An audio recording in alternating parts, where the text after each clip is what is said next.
देश की राजधानी दिल्ली में करोड़ों लोग रहते हैं। अलग अलग राज्यों से बड़ी संख्या में लोग राजधानी दिल्ली का रुख करते हैं।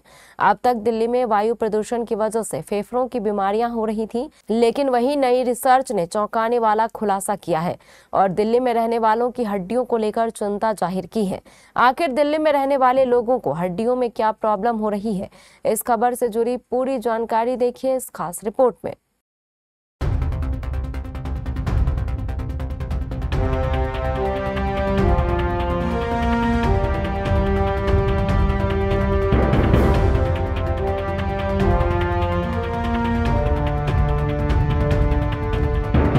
दिल्ली में रहने वाले लोग अब तक वायु प्रदूषण की वजह से सांस की तकलीफों को झेल रहे थे, लेकिन नए रिसर्च ने दिल्ली वालों को और चिंता में डाल दिया है। वायु प्रदूषण के कारण एक नया स्वास्थ्य संकट खड़ा हो रहा है और ये दिल्ली वालों की हड्डियों से जुड़ा हुआ है। ये गठिया या जोड़ों के दर्द की समस्या को बढ़ावा दे रहा है, जो दुनिया भर में सबसे दुर्बल करने वाली ऑटो इम्यून बीमारियों में से एक है। विशेषज्ञों ने गुरुवार को यह जानकारी दी। यहां यशोभूमि कन्वेंशन सेंटर में 9 से 12 अक्टूबर तक आयोजित इंडियन रूमेटोलॉजी एसोसिएशन के 40वें वार्षिक सम्मेलन के दौरान प्रमुख विशेषज्ञों ने चिंताजनक प्रमाण प्रस्तुत किए कि जहरीली हवा और प्रदूषक PM 2.5 दिल्ली NCR में गठिया के मामलों में वृद्धि का कारण बन सकता है।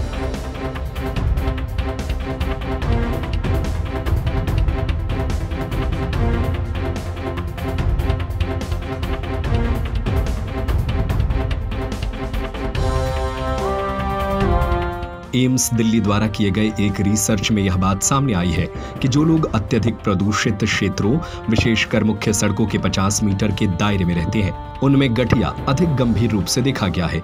वहीं 200 मीटर के बाहर रहने वाले लोगों में इसकी तीव्रता अपेक्षाकृत कम पाई गई। एम्स के रूमेटोलॉजी विभाग की प्रमुख डॉक्टर उमा कुमार के अनुसार 18 से 60 वर्ष के मरीजों पर किए गए शोध में यह पाया गया कि दिवाली के बाद और मार्च से पहले के महीनों में जब दिल्ली NCR में प्रदूषण चरम पर होता है, उस दौरान गठिया के मरीजों की संख्या भी बढ़ जाती है।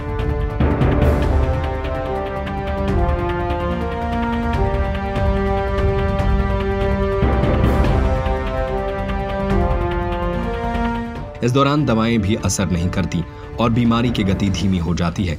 एम्स अब IIT के साथ मिलकर PM 2.5 में मौजूद उन तत्वों की पहचान कर रहा है जो गठिया को बढ़ाने में प्रमुख भूमिका निभाते हैं।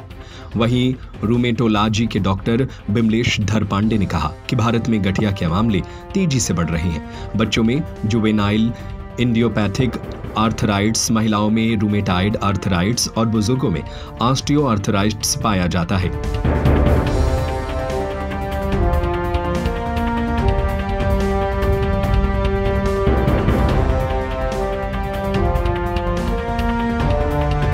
आंकड़े बताते हैं कि यह रोग महिलाओं में ज्यादा पाया जाता है।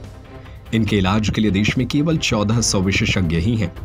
डॉक्टरों की संख्या कम होने के कारण ग्रामीण क्षेत्रों में इलाज की सुविधा नहीं है, जबकि रोग की जल्द पहचान से बिना सर्जरी ही गंभीरता को कम या इलाज किया जा सकता है। वहीं डॉक्टर नीरज जैन ने कहा कि अभी तक इस रोग को आनुवांशिक मानते थे, लेकिन बढ़ते प्रदूषण के स्तर, मोटापा, खराब नींद, तेजी से बढ़ते धूम्रपान की आदत, तनाव सहित दूसरे कारण रोग के मामले बढ़ा दिए। साथ ही देर से इलाज के कारण गंभीरता भी बढ़ रही है, जबकि इसके लिए सटीक इलाज, आधुनिक दवाएं और दूसरे साधन उपलब्ध हैं।